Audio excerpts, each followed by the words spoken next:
My name is LaTrena Holden, and my story is about surviving various types of abuse, from sexual, physical, and mental abuse. My oldest sister, she was the one who initiated the sexual abuse. When I was around 5 or 6 years old, one of my oldest sisters, she started fondling on us and touching all the members of the family, including myself. It started with just like simple touching, like of certain body parts, with the breasts, the private parts. Between 5 and 8, it started to get worse. And I didn't know what was going on. And she also, not only was she sexually abusive, she was physically abusive, where she started like hitting us, punching us in our head, or if she think that we're going to tell our parents, she would threaten us like, you better not tell, you better not say this, or else, things like that. She became very, very abusive. She would take myself to various areas outside of the home, like behind schools, just anywhere, just behind dumpsters, just to touch, because she couldn't do it in the house when my parents were there.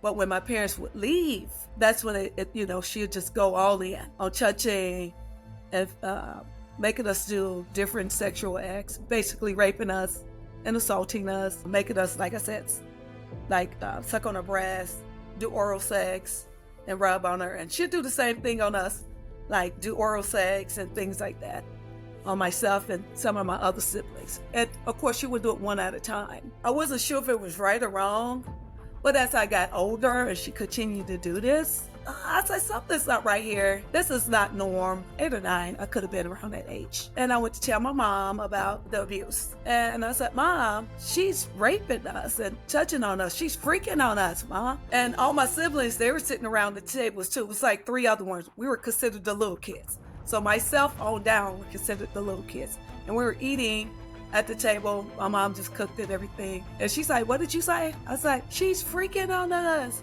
She's touching us. I was like, I was trying to get my other siblings to join in, but they were like frozen.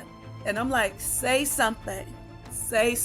And they did finally just like nodded their head a little bit more. And my mom told her, she called her. She said, what are you doing to the kids and everything? And she's like, nothing. She said, well, Tina said, and that's my nickname, Tina. Tina said, you're freaking them and doing all kinds of stuff. She said, I'm not. That it be is lying. And she said, don't you touch them kids. Don't you do that anymore. My mom goes, don't you touch them.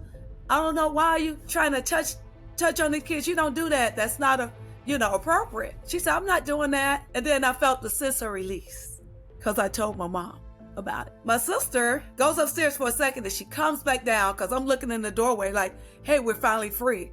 She jumps down the stairs and just knocked me out, just flat on the floor. I'm on the floor just boo-hoo crying then. And my mom trying to, tell like, don't touch her. My mom gets upset, like, get off. She said, you don't do that. And then she said the kids are going to stay downstairs now. My dad, was wondering like why we were downstairs and not upstairs. My mom says she's going to have her stay downstairs. So then my dad's like, no, they can't stay down here. They can't do that. I don't want the kids down there. They got beds and everything upstairs, so they don't need to be down here. My mom never told my dad about the sexual abuse, unfortunately. So my dad sends us back upstairs without knowing, and my mom knew. She could have stopped it at any time. So we got sent back upstairs to get abused more. So the next few years, the abuse continued, the physical abuse, the mental abuse. She'd call us names, hit us, take our food. I mean, it was just so much type of abuse. I can't even describe it. On top of that, my dad also was like very verbally abusive. We're not going to amount to anything. We're not going to do anything. We're not capable of anything. The sexual and the mental abuse really was the thing that got me the most. The physical, for some reason, didn't get me as bad. I was around 7 or 8. My brother started the sexual abuse. And while I was sleeping, he would crawl up underneath this, put his hands under the sheets and start touching and fondling my private parts. And, I got to the point where I was sleeping, holding my private parts. It was just uncomfortable, touching my butt, just hump on me, attempted to insert himself into me, but that did not work. I had enough strength to push him off. I was like, I knew that was not right. I just knew none of this was right. But I realized if I go tell my mom about the sexual abuse, after a while, like I said, around, I said maybe I should tell her again. I had to be about 9 or 10. Tell my mom again about the sexual abuse. I just felt like I was not supported. Like my sister used to have hot dogs, and she used that as a penis and to make it to simulate sex. And I could eat hot dogs for a while. I know it sounds weird, but I just couldn't. I was just uncomfortable with them for a while. So she was just simulate like I'm having sex with her. Or she'll force us, like with the oral sex, we were trying not to like do the act. I would just act like I'm doing it. She'll force our head or just knock me in my head if I wouldn't do it a certain way. Other siblings start touching, but I don't blame the other siblings because they got touched. Do you get what I'm saying? But the older ones I do blame because they were old enough to know. As a young kid, I was very inherently shy, just very shy, very quiet. I didn't always open up my mouth. Just shy, my shoulders up, low self-esteem, just uncomfortable all the time. We weren't allowed to go over people's houses, so that was a plus. My father didn't allow us to go stay a night at people's houses. We would go visit friends, but we couldn't go in their houses or anything like that. No sleepovers. So my father was pretty strict on that. And I understand why. Because of, sexual abuse and stuff like that. But it was happening in our home. And my father was a pastor. And he never told us he loved us. Never gave us a hug. That just was not his character. The thing that I feel like affected me the most were my grades. I used to go to summer school almost every year. And nobody asked me what was going on in my household. I was being abused. I go home, go to school. It was a release in one sense, but at the same time it was not, because the bullying started. The bullying, the kids calling me names. So I had sexual abuse, mental abuse, the physical abuse, and then the bullying.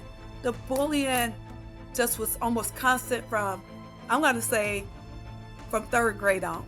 It was just like really horrid. High school was just awful. That was the worst time for my bullying. And then I had siblings say like, oh, you got to go to school. They call me like, oh, that's why you flunked. I did flunk. I did skip 1 grade. Well, put back 1 grade. But when I was in 7th grade, I got put back up. So it was a school that's a 7th and 8th if you were able to do the schoolwork. Somehow I was able to do the schoolwork because I wanted to get back to my grade. When I was around 12 years old, I finally decided to stand up for me. I said, no more to my siblings. No more. My sister tried to force me to do some things that were just kind of horrid. She wanted me basically to eat some dandelions. And I said, no, I will not. No, she was upset. She was trying to come after me. I went over to the, ran and hurried over to the living room where my dad was sitting, or close to that area. And she was like, she was trying to get me, but I said, you will not do this anymore, you big. I'm sick of you. I was crying. I said, you will not touch me anymore. I said, Dad, she's been raping us. She's been freaking on us. I said, I had enough. And I'm crying. My dad like, what's going on? What's going on? And I'm like, she's been raping us. She's freaking on us. And I'm sick of it. I said, and Junior's doing the same thing too. He's doing the same thing. I said, he's touching on us. He's trying to rape me. He's trying to rape me, the siblings, everybody. I was like, I can't do it anymore. I'm sick, Dad. I'm tired of this. I said a couple of curse words and my dad stood up and said, no more. My dad said, enough. Don't y'all do that to them. Don't you touch them girls. Don't you touch them. Or the boys, don't touch anybody. We don't do that in his family. And I felt liberated. My brother tried to continue the abuse. He would try to offer me candy, money, anything. And I said, no. Nope. I said, I'm going to tell Dad. I'm telling Dad. That was it. That was the end of the abuse, like around 12, close to 13. I could have been 13, I'm not sure, but I just know it was like in that age range. I got in some bad relationships and things like that. And I think after having my daughter, I think that woke me up to being just hyper-focused on my career. And I kind of like repressed those thoughts, I believe. I just kind of repressed them. Not that I didn't think that they didn't happen. It has always been in the back of my head. Why did it happen? Why did it happen to me? And how it affected like my social skills, my self-esteem, my prayer life made the difference in me. When I say praying, I was a praying woman. I used to pray like, God, what can we do? Like any glimmer of hope, anything He would give me, I was like, okay, God, I know that you're still here. You're still here. Or give me the strength to get through this. Long as you can give me the strength, I keep going. I felt good when I went to college. That made the difference. In that environment changed. That environment catapulted me to another level. I got out. I got around like-minded people. I'm going to say that was one of the biggest turning points in my life. Going to a junior college. When I was in high school, I was top of the game. I was one of the top in the states with track and field. That was an outlet for me. And I have to tell you, that was one of my bigger outlets while I was getting bullied and everything. That was one of my biggest outlets. And my coach used to say stuff like, these are for dummies. My grade still wasn't there. Like, these are for dummies and you're not going to be able to do anything and everything. But yet he let me still keep running track and everything. And my senior year, my coach threw all my scholarships away. And most of them was top 10 schools. And I can't tell you what that feeling was like. I felt hopeless. I thought I was not going to be able to go anywhere. My plan was just to move out the house and find any type of job. That was my plan at college. But I was at a track meet. Somebody convinced me to go to a junior college and run track. I said, run track at a junior college? I'm top of the game. So I don't want to do it. But the person convinced me. It was a bad situation. It was a guy saying he's a coach. He's like, he do all this he was a scout and a coach. And that bad situation turned out to be one of the best situations. He was not really a coach or a scout like he said he was, but he did get me to go to a junior college. And when I went to that junior college, I met some of my best friends there, some good people there. It was right junior college in Chicago, Illinois. That changed my life, going there, meeting people who wanted to succeed, who wanted to do better, who wanted to do greater. That changed my life. As of today, I'm an occupational therapist. I have a private practice. I had this private practice for over 15 years. It'll be 16 years in another month. Also, I have another business. I have a pie business, and I make skincare products. So those are the businesses that I have. But my occupational therapy business is my pride and joy. Who would have thought somebody who was told that she won't do anything, not capable, not smart enough, but there's a God. There's a God above who knew what I was meant to be before I knew. And I had to walk in faith in that. So that's why I am where I'm at today.